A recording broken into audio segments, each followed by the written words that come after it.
산울교회 성도님들 오늘 또 처음 뵙게 돼서 너무 반갑습니다.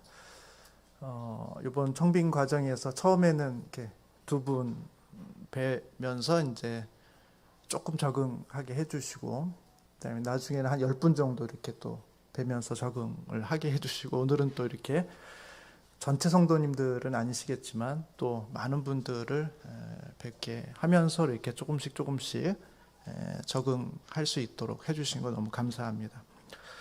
또 이 귀한 자리에서 말씀을 나눌 수 있도록 그렇게 해주신 거 너무 감사하고요. 특별히 특별한 상황이기 때문에 모든 성도님들을 현장에서 직접 대면하지는 못하지만 성령께서 교통하심으로써 이 자리에 함께 하시지 않고 가정에서 예배드리는 모든 성도님들과도 하나님의 은혜로 또 성령의 교통하심으로 함께 하시게 되리라 이렇게 믿습니다. 오늘 제가 설교 본문으로 정한 것은 요한복음 10장 7절부터 10절인데요. 사실은 제가 본문으로 정했다고 이렇게 말씀을 드렸지만 제가 정한 것은 아니고 교회에서 정해 주셨습니다. 그래서 아마 본인이 정하라고 하면 본인이 가장 잘하는 거를 할까 봐 우려하셨는지 두 개를 정해 주셨어요. 구약에서 하나, 신약에서 하나, 둘 중에 하나를 선택하라고 이렇게 말씀해 주셨는데 제가 두 번째 주에 오는 바람에 하나를 이렇게 이미 선택할 수 있는 기회를 잃게 됐습니다. 이미 이전에 오셨던 목사님께서 이사야서 말씀을 선택하셔서 제가 오늘은 이제 요한복음 신약에 있는 말씀을 같이 보게 됐습니다. 또 하나님께서 오늘 이 자리에 이 말씀으로 우리 가운데 주시는 은혜가 있다 이렇게 생각을 하고 또 그런 마음으로 준비를 했습니다. 오늘 본문 한번 같이 보도록 하겠습니다. 요한복음 10장 7절부터 10절의 말씀, 짧은 구절입니다. 한 절씩 같이 읽겠습니다. 길지 않으니까요. 천천히 한번 같이 읽겠습니다. 시작. 그러므로 예수께서 다시 이르시되 내가 진실로 진실로 너에게 말하노니 나는 양의 문이라. 나보다 먼저 온 자는 다 절도요 강도니 양들이 듣지 아니하였느니라. 내가 문이니 누구든지 나로 말미암아 들어가면 구원을 받고 또는 들어가며 나오며 꼴을 얻으리라. 도둑이 오는 것은 도둑질하고 죽이고 멸망시키려는 것뿐이요 내가 온 것은 양으로 생명을 얻게 하고 더 풍성하게 하려는 것이라. 아멘. 왜 이 구절을 딱 여기까지 정해 주셨는지는 잘 모르겠습니다만 주어진 본문인데, 사실 이 본문을 좀 자세히 알려면, 더 정확하게 알려면 그 앞에 있는 구절과 뒤에 있는 구절을 조금 더 봐야 됩니다. 왜냐하면 7절에 보시면 그러므로 예수께서 다시 이르시되 이렇게 되어 있습니다. 그러니까 이미 한 이야기를 하셨고 그 이야기에 대해서 반복해서 내지는 추가해서 보충 설명하는 방식으로 지금 내용이 진행되고 있기 때문에 그렇습니다. 그러니까 사실은 그 앞에 이야기가 원래 이야기고 그 이야기로 충분히 사람들이 설명이 안 되니까 그럼 추가적으로 보충해서 설명해 줄게 하고 이렇게 나아가는 것이죠. 6절에 보시면 예수께서 이 비유로 그들에게 말씀하셨으나 그들은 그가 하신 말씀이 무엇인지 알지 못했다 이렇게 되어 있습니다. 그러니까 1절부터 5절까지 어떤 이야기를 하셨는데 사람들이 그것을 잘 알아듣지를 못했습니다. 그래? 그러면 내가 조금 더 설명을 해줄게 하면서 이제 7절 이후 나는 양의 문이다라는 이 비유를 또 쭉 설명해주고 있습니다. 그래서 사실은 이 7절부터 10절을 이해하시기 위해서는 1절부터 5절의 이 비유를 먼저 조금 보시는 것이 더 좋을 것 같습니다. 1절부터 5절은 뭐 너무 유명한 비유고 또 우리 성도님들도 이미 잘 아시는 비유라서 굳이 읽지 않아도 아마 충분히 아실 수 있을 거랍니다. 두 장면이 나옵니다. 한 장면 속에는 그 장면의 무대 세팅은 뭐냐면 이렇게 양들이 기거할 수 있는 양들의 우리가 있습니다. 그 양들의 우리에는 양들이 머물기도 하고 또 나가면서 또 목초지를 향해서 가야 되기 때문에 양의 우리에는 문이 있습니다. 그리고 그 문을 지키는 문지기가 있습니다. 그리고 그 양들을 인도하는 목자가 있습니다. 그래서 첫 장면은 어떻게 시작하냐 하면 그 목자가 양들을 데리고 아마 이제 해가 질 무렵이겠죠. 양들을 데리고 쭉 오면 문지기가 그 양의 소리 또 목자의 소리를 듣고 그 문을 열어줍니다. 그러면 목자가 양들을 데리고 우리 안으로 다 이렇게 들여보내줘서 이 양들을 안전하게 보호를 해주는 것입니다. 그리고 다음날 아침이 되면 어떻게 합니까? 그 양들을 다시 다 문을 통해서 나오게 해서는 한 명 한 명 다 나왔는가를 각각의 이름을 불러가면서 얘들아 가자. 그러면 또 이제 양들이 목자의 음성을 듣고는 목초지를 향해서 가는 장면으로 나옵니다. 여기에 등장하는 것은 목자가 나오고 문지기가 나오는데 아마 이 둘은 서로 비슷한 같은 목적의 역할을 하는 것이죠. 양들을 보호하고 지키고 양들의 필요들을 채워주는 분으로서 등장하고 있습니다. 또 한 부류의 등장이 있습니다. 아마 배경, 시간적으로 보면 저녁이고 밤일 것 같은데 10장 1절에 보시면 이렇게 기록되어 있죠. 내가 진실로 진실로 너에게 이르노니 문을 통하여 양의 우리에 들어가지 아니하고 다른 데로 넘어가는 자는 절도며 강도요 이렇게 되어 있습니다. 그러니까 문으로 들어가지 아니하고 어디로 들어가는 겁니까? 울타리를 넘어서 들어가는 사람이 있다는 것입니다. 이들은 누굽니까? 절도며 강도라는 것입니다. 그러니까 문으로 들어가는 사람이 있고 문으로 들어가지 않고 울타리로 넘어가는 사람이 있다는 것입니다. 문으로 들어가는 사람은 양에게 생명을 주고 양을 보호해주고 안전하게 지켜주지만 울타리로 넘어가는 사람들은 양을 위협하는 존재다 이렇게 말하고 있죠. 그래서 5절에 보시면 양의 목자의 음성에 양들은 다 친숙해서 그를 따르지만 이 절도며 강도에 해당하는 사람의 음성에 대해서는 잘 알아듣지도 못하고 그래서 따르지도 않고 오히려 도망친다 이렇게 표현하고 있습니다. 자, 그러면 여기서 나오는 이 목자와 그 다음에 이 문지기, 문 누구를 상징하는 것일까요? 그 다음에 문을 통과하지 않는 울타리로 넘어가는 문이 아닌 데로 넘어가고 있는 이 강도여 절도인 사람들은 누구를 상징하는 것일까요? 아마 사람들이 이 이야기를 딱 들었을 때 정확하게 그것이 누구를 의미하는지 몰랐던 것 같습니다. 이해를 못하는 것이죠. 그래서 예수님께서 그럼 내가 조금 더 힌트를 줄게 하고는 이제 7절부터 이야기를 시작하고 있습니다. 7절 첫 번에 보시면 이렇게 돼 있죠. 그러므로 예수께서 다시 이르시되 내가 진실로 진실로 너에게 말하노니 나는 양의 문이다 이렇게 말하고 있습니다. 이 문이 누굽니까? 바로 예수 그리스도, 내가 바로 양의 문이다 라고 직접적으로 설명을 해주고 있습니다. 여러분 11절을 한번 보세요. 11절에 보시면 나는 선한 목자라. 선한 목자는 양들을 위하여 목숨을 버리거니와 이렇게 되어 있습니다. 그러니까 사실 이 비유에 대한 설명은 7절부터 10절에서 끝나는 것이 아니라 11절부터 15절, 최소한 15절까지는 쭉 이어져야 되는 그런 내용인데 사실은 그 중에 한 토막을 딱 본문으로 정하게 된 것입니다. 그럼 분명하죠. 여기서 양의 목자, 또 양들을 우리 안에 들어오고 그 문을 지키고 있는 문지기, 문의 역할을 해주는 분, 그분은 바로 예수님이다라고 본문은 말씀하고 있습니다. 자, 이것이 이제 7절부터 이야기죠. 그리고 또 다른 이야기, 예수님이 아닌 사람, 이 절도며 강도인 사람의 특징을 이야기해 주는 것은 8절에 나와 있습니다. 8절 한번 같이 읽어보시겠습니다. 8절 시작. 나보다 먼저 온 자는 다 절도요 강도니 양들이 듣지 아니하였느니라. 자, 1절에서는 문으로 들어가지 않고 다른 데로 들어가는 사람이라고 이야기합니다. 그러니까 공간적으로 문이 아닌 다른 데라는 것은 어디겠습니까? 그것은 담이겠죠. 울타리겠죠. 충분히 도둑이라는 것을 알 수 있습니다. 그런데 8절에 보면 이 절도요 강도라는 사람의 특징을 이야기할 때 나보다 먼저 온 자라고 이야기하고 있습니다. 나는 누굽니까? 예수님이시죠. 예수님은 문이세요. 근데 문보다 문이 아닌 다른 데가 아니라 장소적 의미가 아니라 시간적 의미, 시간적 차이를 이야기하고 있습니다. 나보다 먼저 온 사람, 문보다 먼저 온 사람이 누굽니까? 이게 좀 낯설어요. 도대체 이 사람이 누군가? 공간적으로 다른 것이 아니라 시간적으로 예수 그리스도보다 먼저 온 사람, 그 사람들은 절도요 강도다 이렇게 말하고 있습니다. 이 궁금증을 가지고 오늘 본문을 한번 쭉 보시면 좋겠습니다. 과연 나보다 먼저 왔다. 이 사람들은 누구냐 하는 것이죠. 10절에 보시면 도둑이 오는 것은 도둑질하고, 그렇죠. 도둑은 도둑질하기 위해서 오는 것이죠. 남의 물건을 가져다가 자기의 것으로 소유로 삼으려고 하는 것이 도둑질하는 이유겠죠. 근데 문제는 뭐냐 하면 도둑질하고 죽이고 멸망시키려고 한다라는 것입니다. 아니, 도둑이 남의 것을 가지고 자기 것으로 삼으면 되지. 만약에 훔치지 못하고 있으면 그냥 도망치면 되지. 왜 죽이고 멸망시키기까지 하냐는 것이죠.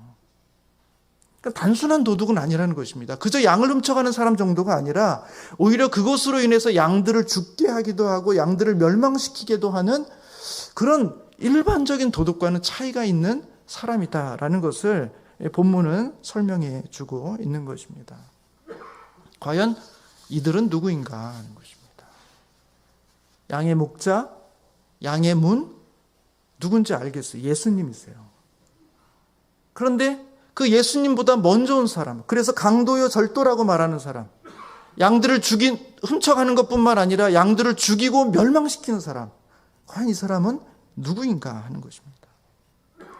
우리는 보통 외부에서 몰래 들어와서 내부에 있는 양들을 훔치고 죽이고 멸망시키니까 나쁜 의도로 양들을 약탈하려고 하는 거짓 선지자가 아니겠는가. 요즘 말로 하면 교회에 들어와서 이단 세력들이 교회에 들어와서 성도들을 빼가려고 하는 사이비 이단과 같은 그런 외부의 악한 존재들이 아닌가라는 생각들을 해볼 수 있습니다.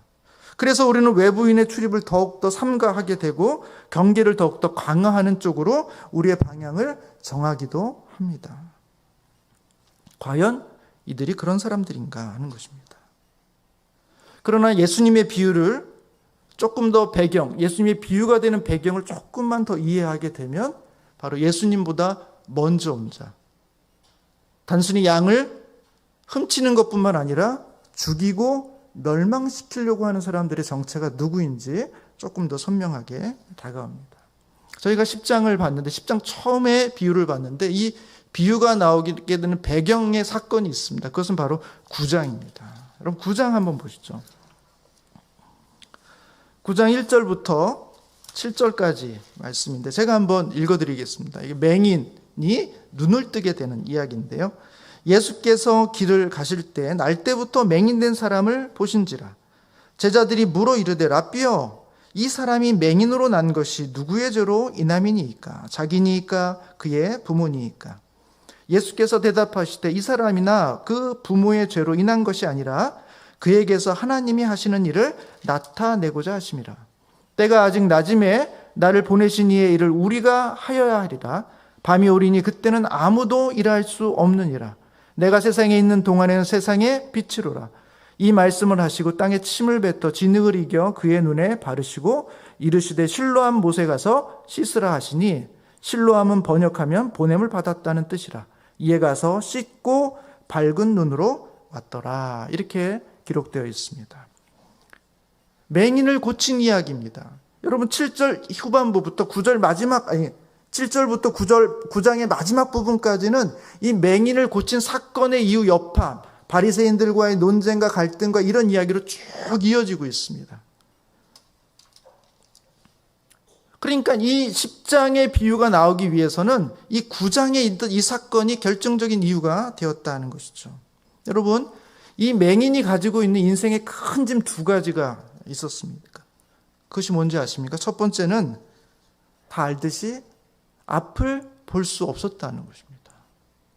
세상에 태어났지만 세상이 주는 풍요를 절대로 경험할 수 없는 삶을 살았다는 거죠. 나면서부터 그는 맹인되었습니다. 그래서 그가 할 수 있는 일이라는 것은 구걸하는 것밖에 없었어요. 생명이 있으나 결핍으로 가득한 인생이었습니다. 또 하나의 짐이 있었어요. 그것은 바로 죄의 짐이었습니다. 제자들은 나면서 맹인된 사람들을 보면서 과연 누구의 죄로 이런 저주를 받았는가라는 생각을 하게 된 것입니다. 그 사람이 안 됐다, 불쌍하다, 저렇게 살았으니 얼마나 고통스러웠을까 하는 그 사람의 인생에 대한 총체적인 마음을 갖지 못하고 과연 저 사람의 저주는 누구의 죄로 말미암은 것인가 라는 질문을 하게 된다는 것이죠. 그리고 그 질문을 예수님께 하는 것이죠. 여러분, 이것이 제자들만의 질문이었겠습니까? 그 당시에 모든 사람들이 갖고 있는 질문이었어요. 나면서부터 맹인된 사람은 과연 누구의 죄로 인해서 이와 같은 저주를 받은 것이냐? 부모의 죄 때문인가? 아니면 자기 자신의 죄 때문인가? 분명히 누구의 죄로 말미암은 것인데 과연 누구의 죄로 인한 것인가 하는 것이죠. 어쩌면 맹인도 스스로 늘 이런 질문을 하면서 살아왔을지 모르겠습니다. 나에게 왜 이런 억울한 일이 생겼는가? 도대체 누구의 잘못인가? 내가 뭘 잘못했는가? 태어나기도 전부터 내가 뭘 잘못했기 때문에 나는 나면서부터 맹인으로 태어날 수밖에 없었던 것인가? 여러분, 욥의 경우도 마찬가지 아니겠습니까? 원인을 알 수 없는 재난을 만난 것입니다. 남들은 죄로 인해서 받은 저주라고 말합니다. 그러나 아무리 생각해봐도 자기 자신에게서는 원인을 찾을 수가 없어요. 그래서 너무 답답해요. 친구들은 와서 말합니다. 너의 죄 때문이다. 내가 죄를 짓지 않았다면 어떻게 이런 일이 일어날 수 있겠냐. 그리고 스스로 자기가 죄가 없다고 말하고 있는 그 욥을 향해서 교만하다고 말합니다. 욥은 너무 억울하고 너무 답답했지만 누구에게도 하소연할 방법이 없었던 거예요. 왜? 자기가 당하고 있는 그 저주를 설명할 수가 없었기 때문에. 나면서부터 맹인된 것도 억울한데 알 수 없는 죄의 짐까지 다 짊어지고 살아가고 있는 이 맹인에게는 인생에 너무 큰 짐 두 가지가 있었던 것입니다. 그러나 이 맹인이 예수를 만나고 나서 어떻게 됩니까? 이 두 가지 문제를 다 해결함을 받습니다. 예수님은 이 맹인을 향해서 이렇게 말합니다. 이 맹인의 죄 때문도 아니고 그의 부모의 죄 때문도 아니라는 것이에요.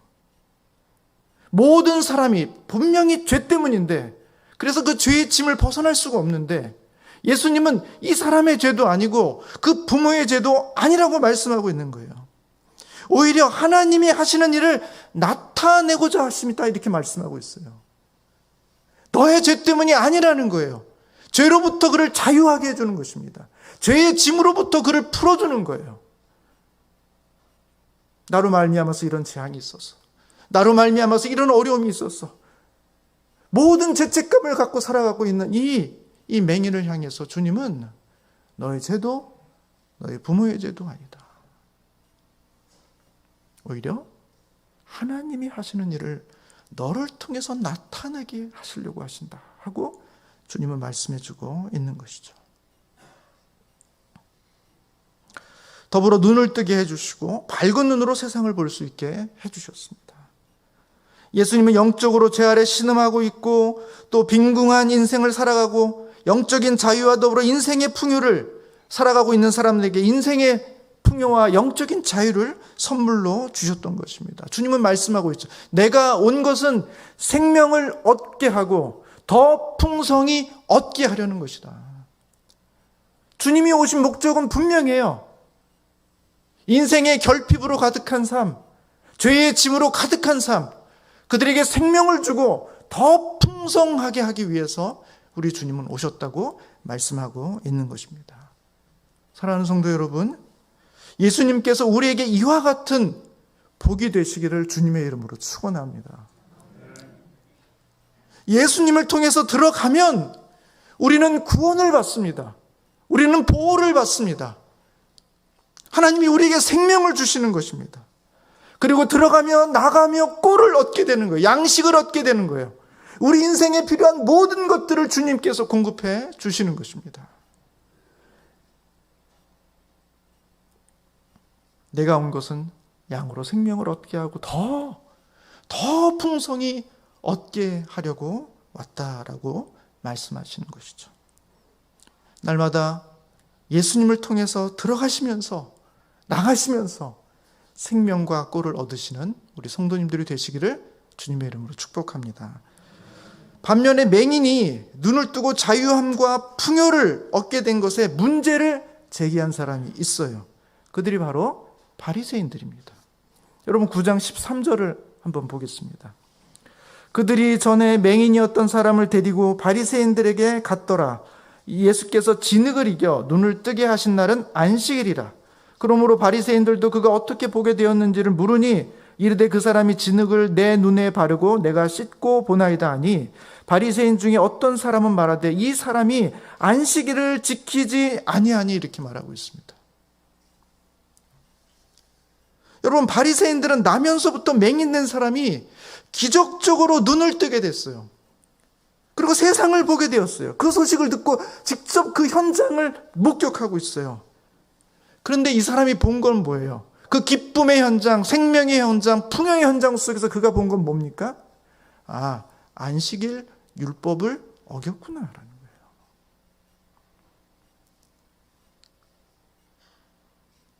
안식일을 지키지 않았다는 것입니다. 바리새인들은 맹인이 평생 겪어왔을 그 고통에는 관심이 없어요. 바리새인들이 볼 때는 맹인이 눈을 뜬 것은 법을 어긴 행위입니다. 안식일에 하지 말아야 될 행동을 한 것입니다. 안식일에 받지 말아야 될 치료를 받은 것입니다. 오직 이들의 관심은 안식일 율법이고 모세의 율법뿐입니다. 맹인이 얻게 된 생명과 풍요에는 전혀 관심이 없어요. 예수님은 사랑으로 이 세상 가운데 오셔서 고통 중에 신음하는 사람들에게 생명과 풍요를 주려고 하시지만 바리새인과 같은 사람들은 예수님이 오시기 전에 있었던 그 모세의 율법을 들어서 그들로 하여금 생명을 죽이고 멸하는 일을 하고 있는 것입니다. 예수님이 오시기 전에 있었던 그 모세의 율법을 가지고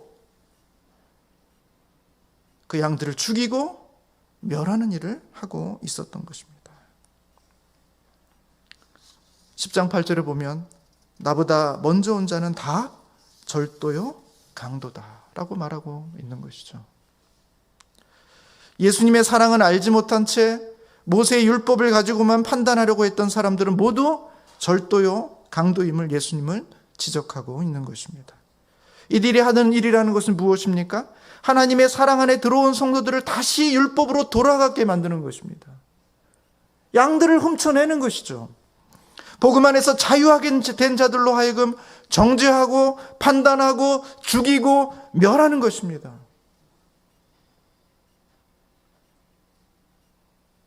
양의 문, 이 우리의 문으로 들어가지 않고 그 울타리로 넘는 사람이 누굽니까? 예수 그리스도보다 먼저 온 자가 누굽니까? 바로 모세의 율법을 가지고 판단과 정죄와 심판을 일삼는 그 바리새인들을 말하고 있는 것이죠. 여러분, 이런 맥락으로 보면 요한복음 8장도 동일합니다. 요한복음 8장에 보면 사두개인들과 바리새인들이 음행 중에 잡힌 여자를 끌고 옵니다. 그리고 예수 앞에 세웁니다. 그리고 예수님께 묻습니다. 이 여자는 가늠하다 현장에서 잡혔습니다. 모세는 율법에 이런 여자를 돌로 치라고 명령하고 있는데 선생님은 어떻게 하시겠습니까? 이들의 기준은 언제나 모세의 율법이에요. 그 기준으로 정죄하고 심판하는 것이 이들의 일입니다. 그러나 예수님은 달랐습니다.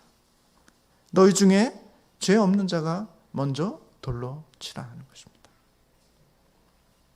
그렇게 말씀하시자 사람들은 하나둘씩 그 자리를 떠납니다. 그 자리에 돌을 들고 있던 사람 누구도 자신이 죄 없다고 말할 수 있는 사람은 없었기 때문에 아무도 그 자리에 남아서 그 여인을 향해서 돌을 던질 수 없었습니다. 그 자리에 유일하게 이 가늠하다 잡혀온 여인을 향해서 돌 던질 수 있는 유일한 사람 누구였습니까? 바로 예수님뿐입니다. 그러나 예수님은 그렇게 하지 않으셨죠. 오히려 이 여인을 향해서 나도 너를 정죄하지 않겠다라고 말씀하고 있습니다. 죄의 형벌로부터 자유를 선포해주고 있는 것입니다. 가서 다시는 죄를 범하지 말라고 말하고 있습니다. 거룩한 삶으로의 초대를 해주고 있는 것입니다.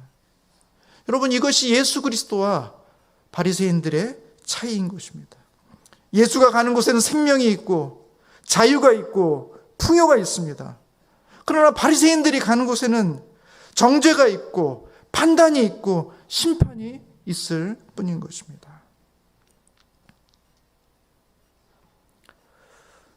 아마 여기 있는 분들 중에서 많은 분들이 이미 보셨을 수도 있는데 지난 11월 초에 인터넷에 약간 화제가 된, 이슈가 된 영상이 있었습니다. 교통사고를 낸 젊은 엄마를 교통사고를 당한 그 운전자가 이렇게 안아주는 영상이 있었어요. 그 영상이 이슈가 되셨어요. 그 내용이 무엇이냐 하면 11개월 된 아기가 열이 높아가지고 급하게 병원을 응급실을 데려가던 젊은 여자가 있었습니다. 젊은 엄마죠. 근데 너무 당황한 나머지 병원 근처에서 다른 차와 접촉사고를 냅니다. 갑작스럽게 사고를 당한 사고 차량의 운전자는 나이가 지긋한 중년의 여성분이셨어요. 차에서 내려보니 사고를 낸 사람이 젊은 엄마인데 이 젊은 엄마가 아이는 아프지, 응급실에는 빨리 가야 되겠지, 사고는 냈지, 어쩔 줄을 몰라서 당황하면서 그 피해를 입은 그 아주머니, 그 중년 여성을 향해서 자기의 잘못을 인정하면서 자기가 이렇게 경황이 없어서 지금 이렇게 됐다고 막 벌벌 떨면서 그렇게 이야기하는 장면인 것입니다. 이때 이 피해를 입은 여성분이 이 젊은 여자의 잘못을 지적하고 따진 것이 아니라 오히려 그 여인을 따뜻하게 안아주면서 그 여인의 마음을 진정시켜주고 있는 장면이 영상으로 올라오게 된 것입니다. 이 모든 장면이 사고를 낸 젊은 엄마의 차량에 있는 블랙박스에 고스란히 다 담겨져 있었어요. 신호를 왜 지키지 않았냐고, 왜 운전을 똑바로 하지 않았냐고, 애가 아픈 것은 당신 사정이지 내가 알 바가 아니라고 그렇게 말하지 않았습니다.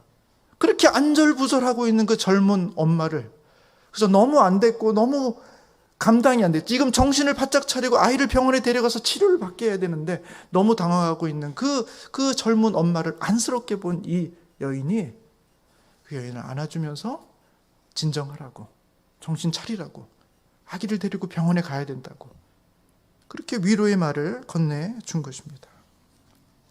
이 사고 장면을 블랙박스로 보고 있던 그 젊은 아내의 그 남편이 그 장면에서 감동을 받은 거예요. 그래서 사고를 당한 그 중년 여성에게 감사를 표하기 위해서 전화를 걸었습니다. 그리고 자기를 소개했어요. 얼마 전에 사고 냈던 그 여성분의 남편이다. 그러다 이 중년 여성이 대뜸 첫마디로 이 남편에게 한 말이 이것입니다. 아이 엄마랑 아기는 어떻습니까? 그 아이 엄마는 괜찮아요? 그 아기는 괜찮아요? 안부를 물어왔다는 것입니다. 이에 또 감동받은 남편은 인터넷 게시판에 이 내용을 올리면서 이 영상이 화제가 되었던 것이죠. 많은 사람들이 이 영상을 보고 뭐라고 댓글을 달았을까요? 세상은 아직도 살만하다. 세상은 아직도 따뜻하다. 살아볼 만하다. 시시비비를 따지기에 앞서서 상대의 형편을 살펴주고 사랑으로 안아주는 모습 속에서 많은 사람들은 인생의 아름다움, 삶의 아름다움, 그 풍요를 경험하게 되었던 것입니다. 양의 문이신 예수님보다 먼저 와서 양들을 도적질하고 죽이고 멸하는 사람들이 누구입니까? 외부에서 들어온 침입자입니까? 아닙니다. 동일한 하나님을 믿고 섬기는 사람들입니다. 누구보다 종교적인 열심이 있고 율법을 준행하고 누구보다 자신은 옳고 의롭고 틀림없고 확실하다고 자랑하는 사람들입니다. 그들은 스스로 무리의 선생이 되어서 모든 일의 잘잘못을 다 판단해 줄 수 있고 정죄하고 심판하는 일에 발빠른 사람들입니다. 이들은 사랑이신 예수님의 문을 통해서 들어온 사람이 아니에요. 사랑이신 예수님을 통해서 들어온 사람이 아니에요. 이들은 사랑이 아닌 율법으로 들어온 사람이고 여기에는 생명도 풍요도 일어날 수 없는 것입니다. 그래서 이들은 양들을 바른 길로 인도하겠다고 생각하고 모세의 율법을 들고 접근하지만 양들은 이들의 목소리를 듣고 따르지 않습니다. 익숙한 목소리가 아닌 거예요. 하나님의 목소리가 아닌 거예요. 예수 그리스도의 목소리가 아닌 거예요. 복음의 목소리가 아닌 거예요. 사랑의 목소리가 아닌 거예요. 그 목소리를 듣고 따르지 않습니다. 오히려 도망간다고 성경은 말하고 있습니다. 왜 그럴까요? 그들의 곁에 가면 상처를 입기 때문에 그렇습니다. 그들의 곁에 가면 정죄를 당합니다. 그리고 낙인 찍힘을 당하는 것이죠. 나면서 맹인된 사람이 그랬어요. 누구의 죄냐? 사람은 맹인의 그 삶을 불쌍히 여기지 않고 너의 죄냐? 부모의 죄냐? 잔혹한 질문들을 던져왔던 것입니다. 음행하다 잡혀온 여인의 삶도 동일했습니다. 사랑하는 성도 여러분, 요한복음 10장에서 말하는 강도와 도적이 멀리 있는 것이 아니라는 것이죠. 우리의 태도가 바리새인처럼 자기에 의해 사로잡혀서 타인의 잘못을 지적하는 일에 발빠르다면 우리가 바로 그런 사람일 수 있는 것입니다. 여러분, 바리새인들의 문제가 뭡니까? 종교 중심적이었던 거, 율법에 충실했던 거, 하나님 앞에서 바르게 살았던 거, 그런 거 문제 아닙니다. 그런 건 문제가 아니에요. 그건 정말 훌륭한 거예요. 좋은 것입니다. 문제는 이 바리새인들이 예수를 통해서 양에게로 가지 않았다는 것입니다. 예수를 통해서 들어가야 하는데 예수를 통해 들어가지 않았다는 거예요. 다른 데로 건너가서 양에게로 접근했다는 것입니다. 예수를 통해서 들어간다는 것이 무엇입니까? 그것은 하나님의 사랑을 가지고 간다는 것입니다. 그래서 예수님을 만나는 모든 사람들은 구원과 생명을 얻는 것이죠. 반면에 하나님의 사랑이 없는 율법은 자신의 옳음을 드러낼 뿐입니다. 그곳에는 건강한 열매들이 나타나지 않습니다. 오히려 의도와 다르게 많은 아픔과 상처만이 드러나게 된다는 것이죠. 제가 교회 청빙위원들과 이렇게 한두 차례 만남을 가질 때 어떤 집사님이 저한테 물어보셨어요. 부부싸움은 어떻게 해? 얼마나 하시느냐고. 예, 전보다는 많이 줄었습니다만 가끔 아내랑 다툴 때가 있습니다. 아마 결혼해 보신 분들은 부부싸움 없이 살 수 없다는 것을 아실 거예요. 부부싸움이라는 것이 무슨 대단한 일로 벌어지는 게 아닙니다. 그리고 누가 잘못했고 누가 잘했고가 이렇게 아주 선명하게 나타나는 게 아니에요. 일부 잘못하고 일부 잘한 일들이 막 섞여 있는 것이죠. 그것이 잘 해결되지 않기 때문에 이 싸움이 쉽게 해결되지 않는 일이 많습니다. 부부싸움보다 더 중요한 게 뭡니까? 어떻게 이 싸움을 해결할 것인가가 가장 중요하죠. 이것을 잘 해결하면 건강한 가족이 되는 것이죠. 건강한 부부관계가 되는 것입니다. 여러분, 부부싸움을 다 하실 텐데 부부싸움 하시면 어떻게 화해를 하십니까? 그 집사님의 질문을 듣고 여러 가지 생각을 해봤어요. 나는 어떻게 아내와 화해를 하는가? 화해하기는 간단합니다. 둘 중에 누군가가 먼저 사과를 하면 돼요. 그리고 나머지 한 분이 사과를 받아 용서해 주면 화해가 되는 것입니다. 자, 문제는 누가 사과하느냐예요. 여러분, 남편이 사과해야 됩니까? 아니면 아내가 사과를 해야 되는 것입니까? 누가 사과를 하죠? 아니, 실제로 여러분 가정에서 그런 일이 있을 때 누가 사과를 합니까? 남편이 하십니까? 여기 성숙한 분이 하신다고 말씀하셨어요. 가만히 생각해 봤어요. 잘못한 사람이 사과를 해야 되겠습니다만 실제적으로 사과가 일어나는 일은 상대를 더 사랑하는 사람이 먼저 사과합니다. 이 틀어진 관계를 견디지 못하는 사람이 먼저 사과해요. 이걸 어떻게든지 풀고 싶은 사람이 먼저 사과합니다. 왜? 누구든 먼저 사과하지 않으면 풀 수 없으니까. 이 풀 수 없는 관계를 지속하는 것만큼 괴로운 게 없으니까. 나는 저 사람이 너무 좋은데, 저 사람하고 사랑하고, 저 사람은 정말 좋은 사람인데 이 문제 때문에 갈등과 큰 장벽을 경험하는 그 고통, 매일매일 가정에서 봐야 되는데 그 고통을 참을 수 없는 사람, 그 사람이 먼저 사과합니다. 왜? 더 잘못했기 때문에요? 아닙니다. 상대를 더 사랑하기 때문에 그렇습니다. 나의 옳음, 나의 정당함, 내가 맞아 하는 그것을 인정받는 것보다 배우자의 관계를 회복하고 싶은 마음이 더 큰 거예요. 가정을 지키는 것을 더 소중하게 생각하기 때문에 내가 다소 억울함이 있지만 내가 먼저 사과를 하는 것이죠.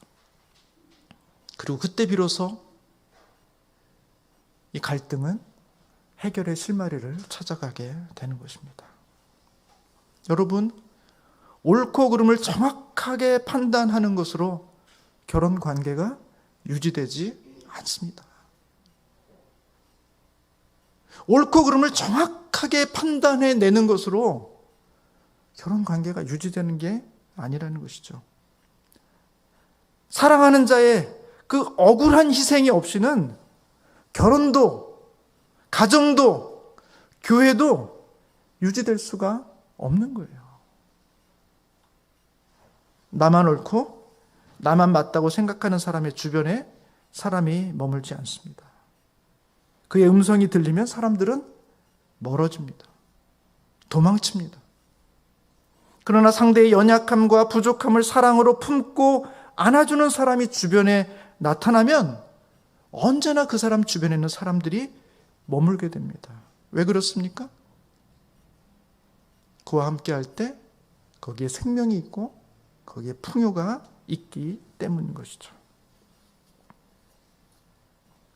한 가지 말씀만 더 드리고 오늘 설교를 마치려고 합니다. 우리가 되지 말아야 될 부류, 바리새인과 같은 부류도 있지만 우리가 반드시 되어야 될 부류도 있다는 사실을 더불어 기억해야 합니다. 그것은 바로 선한 목자가 되어야 된다는 것입니다. 오늘 본문의 11절에 그렇게 기록되어 있죠. 나는 선한 목자다. 선한 목자는 양들을 위해서 목숨을 버리거니와. 선한 목자는 예수님이 하실 수 있는 거고 우리는 선한 목자가 될 수는 없죠. 예수님 정도 돼야 선한 목자라고 말할 수 있겠죠. 맞습니다. 우리는 예수님과 같은 선한 목자가 될 수는 없어요. 우리의 수준에 그것은 불가능한 일입니다. 그럼에도 불구하고 우리는 목자가 되어야 된다는 그 사실에는 분명한 것이죠. 예수님은 베드로를 향해서 이렇게 말합니다. 네가 나를 사랑하느냐? 그럼 나의 양을 치고 나의 양을 먹이라고 이렇게 말씀하고 있습니다. 사랑하는 성도 여러분, 여러분 주님을 사랑하십니까? 안 하십니까? 다 사랑하시는 줄 압니다. 주님을 사랑하는 자들에게 우리 주님은 주님의 양들을 맡기시는 거예요. 네가 나를 사랑한다면 내 양을 치고 내 양을 먹이라. 이렇게 위탁하고 있는 것이죠.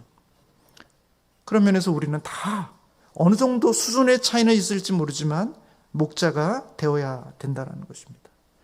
해상도는 좀 떨어질 수 있죠. 예수님의 해상도만큼은 안 나올 겁니다.